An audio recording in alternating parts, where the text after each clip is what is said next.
उसका जीवन जो अपने पैरों में घुंघरू बांध करके प्रभु के सामने नाचता है। अपने लोग तो साधारण जन हैं, जो राजा जिनका महाभागवत नाम के आगे लगता है, मधुकर शाह जी, रोज का नियम था ठाकुर जी के शयन के समय जाकर स्वयं अपने पैरों में नूपुर बांधते और नाचते। एक दिन राजकाज में कुछ थोड़ा विलंब हो गया, गए तो ठाकुर जी का शयन हो गया था। अपना नियम पूरा करना है तो मंदिर के पीछे, ठाकुर जी शयन कर चुके इसलिए सामने नहीं, तो पीछे जाकर के नाचने लगे भाव में भर करके। मंदिर का दरवाजा घूम गया, जिधर नाच रहे थे मंदिर का पीछे का हिस्सा था और पूरा मंदिर घूम गया और ठाकुर जी बात सुन रहे। अद्भुत आश्चर्य में कितने ऐसे महाभागवत हुए जो नृत्य के द्वारा भगवान को प्राप्त किया। कोई भी ऐसा भक्त जो नाचा ना हो प्रभु के आगे। यह है जब प्रेम की उमंगन आती है तो गाने का मन करता है, और उमंगन बढ़ती है तो नाचने का मन करता है। कभी नृत्य करता है, कभी गायन करता है, कभी रोता है, कभी हंसता है। वो अपने प्रभु के लिए, प्रभु के लिए नाचना। थोड़ी भी अगर वृत्ति है कि मैं नाच रहा हूं और चार लोग मुझे देख रहे हैं, वो बात दूसरी हो गई। फिर उसके लिए विनोद किया है सेवक जी ने, नाचत अति रसाल ताल न शोभित प्रीत बिनु, जन बींधे जंजाल श्री हरिवंश कृपा बिना। जैसे कोई जाल छुड़ा रहा हो, अंदर प्रभु को रिझाने की बात नहीं, प्रीति नहीं, लोक रिझावे के लिए, लोक रिझावे के लिए तो लाखों नाचते हैं और सबको बंदर की तरह माया नचा रही है। नट मरकटी सबही नचावत, राम खगेश वेद जस गावत। वो भगवान की माया। कोई बिरला ऐसा जो सिर्फ प्रभु के लिए नाचता है। सामने प्रभु हैं, सिर्फ दृष्टि प्रभु पे बलिहार है, पैरों में नूपुर बंधे हैं और नाच रहा है अपने स्वामी के लिए। सदैव तुकाराम जी भगवत धाम गए, विमान आया शास्त्रों के बीच में। बस बात क्या थी, हाँ प्रभु के सामने नाच रहे हैं, गा रहे हैं, बस उनको इतना ही। बड़े बड़े महाभागवतों के जीवन में देखा गया कि नाम संकीर्तन करते हुए भगवान के सामने नृत्य कर रहे हैं। महाभागवत मीरा जी पूरी पूरी रात नाचती थी अपने गिरधर को रिझाने के लिए। प्रेम सहित पग बांधी घुंघरू, सक्यो न अंग नचाए। अपने स्वामी के लिए। हमें लगता है कि चाहे 10 मिनट ही सही अपनी कुटिया में दरवाजा बंद करके पर्दा लगा के श्री जी के सामने नृत्य करना चाहिए। कोई पद ले लो और उसी पद को गा रहे, कोई संगीत की जरूरत नहीं, ताली संगीत है। अपने प्रभु को फिर आप देखना, भाव रोने का मन होगा, गाते गाते रो पड़ोगे। सामने छवि विराजमान है, भाव करो मेरे प्रिया प्रीतम विराजमान है और नृत्य करो। ये भक्ति के 64 अंगों में एक महान अंग है नृत्य करना। संसार के लिए तो सब नाच रहे हैं बिल्कुल लोक लज्जा का त्याग करके, और प्रभु के लिए लोक लज्जा लगती है।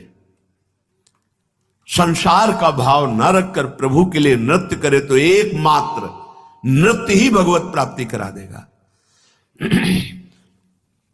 श्रीमद् भागवत के प्रारंभ में ही आता है, श्री सुखदेव जी, नारद जी, प्रहलाद जी, सनकादि, ये बड़े बड़े महापुरुष, कोई करताल, कोई बीणा, कोई मृदंग, कोई भाव भंगिया करते हुए कीर्तन करते हैं और नाचते हैं। ये जो लोग नृत्य की निंदा करते हैं ना कि वैष्णवजन भक्तजन नाचते हैं, ऐसा क्या जाने वो ना तो ब्रह्म स्वरूप में स्थित है और ना वो भगवान की भक्ति के रास्ते को जानते हैं, केवल निंदा स्तुति को जानते हैं। वो मात्र माया के ही बसीभूत होकर ऐसा बोलते हैं।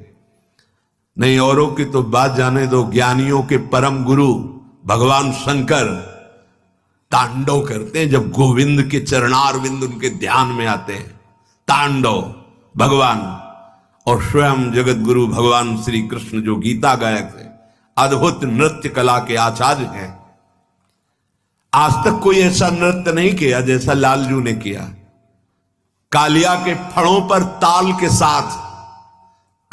साथ कालिया के फणों पर जो भारी विष का प्रहार कर रहा है, नाच नाच कर उसके अहंकार को नष्ट कर दिया, दैन्य होकर भगवान की शरण में हो गया। ये जो नहीं जानते ना लोग, उपहास करते हैं, थोड़े थोड़े वीडियो लेकर हर संतों के, और वो उपहास करते हैं कि देखो ये नाच रहे हैं। तो तुम्हारा दुर्भाग्य है, तुम माया में नाच रहे हो, वो गोविंद के लिए नाच रहे हैं, वो कृष्ण बोलकर नाच रहे हैं, राधा बोलकर नाच रहे हैं, तुम संसार में नाच रहे हो, ज्ञानी बनते हो। सनकादि से बढ़कर कोई आज तक ज्ञानी हुआ है क्या? हर समय 5 वर्ष की अवस्था ब्रह्मबोध से छके हुए महापुरुष। सुखदेव जी से बढ़कर वैरागी और ज्ञानी कोई हुआ है क्या? गर्भ से ही नाल छेदन नहीं हुआ, महाराज ने मुख नहीं देखा, अपनी मां को लौट के नहीं देखा, ऐसे वीतराग परमहंस शिरोमणि सुखदेव जी नृत्य करते हैं भाव भंगियों के द्वारा। जब भगवान का नाम कीर्तन ये बड़े बड़े महापुरुष कर रहे होते हैं, कोई ताल बजा रहा है, कोई मृदंग बजा रहा है, कोई झांझ बजा रहा है, कोई नृत्य कर रहा है, कोई भाव भंगियां प्रकट कर रहा है। पता नहीं आज कौन सा ज्ञान दिमाग में आ गया है कि भक्तों की निंदा करना, नाम की निंदा करना, भगवान के साकार श्री विग्रह की जो अर्चा अवतार हैं उनकी निंदा करना, और वो ज्ञानी बनते हैं। और ज्ञान का प्रारंभिक स्वरूप होता है ना किसी की स्तुति, ना किसी की निंदा, सर्वम खलमिदम ब्रह्म की सिद्धि प्राप्त करना। पता नहीं कौन सा शास्त्र है उनका, कौन सा मार्ग है उनका।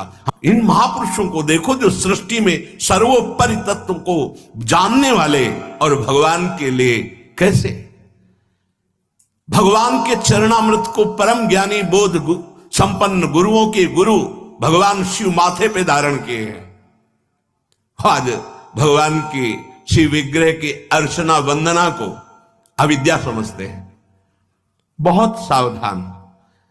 कभी कभी अच्छे संग की भावना में कुसंग हो जाता है। हम समझते हैं कि हम साधु संग कर रहे हैं, पर वो कुसंग हो जाता है। स्थूल शरीर में संपूर्ण आसक्ति है, और बात करेंगे निराकार की। बात भी साकार से हो रही है। एक टाइम भूखे नहीं रह सकते, इतना शरीराभिमान है। किसी के द्वारा किया हुआ थोड़ा अपमान नहीं सह सकते। बात करते हैं सर्वोपरि परम तत्व की, और उसका खंडन करते हैं जो अन्य रूपों में वही विराजमान है। पता नहीं चलता कौन सा ज्ञान है। गोस्वामी जी ने इसीलिए बहुत शोध के लिखा है, ब्रह्म ज्ञान बिन नारी नर करें न दूसरी बात, और कौड़ी लागी लोभवश करें विप्र गुरु घात। ऐसा ब्रह्म ज्ञान। कोई कह सकता है कि इनको ब्रह्म ज्ञान की अवहेलना करते, नहीं नहीं, जीवन वही रहा है, उसी से आए हैं, ऐसा ना समझो। सच्चा ब्रह्म ज्ञान यही है, सर्वम खलमिदम ब्रह्म ने नानास्ति किंचन, किंचन मात्र ब्रह्म के सिवा कुछ नहीं है। अब किसकी निंदा करें, किसकी स्तुति करें, किसका नमस्कार करें, किसका तिरस्कार करें? वही है ना। फिर मौन सच्चिदानंद स्वरूप में स्थित, अगर मुखर तो उसी की महामहिमा का वर्णन, पर ऐसा नहीं होता। एक छोटा सा व्यसन नहीं छोड़ सकते। त्रिभुवन का माया का प्रभाव जिसके हृदय में किंचन मात्र नहीं पड़ता, वो ज्ञान मार्ग का अधिकारी होता है।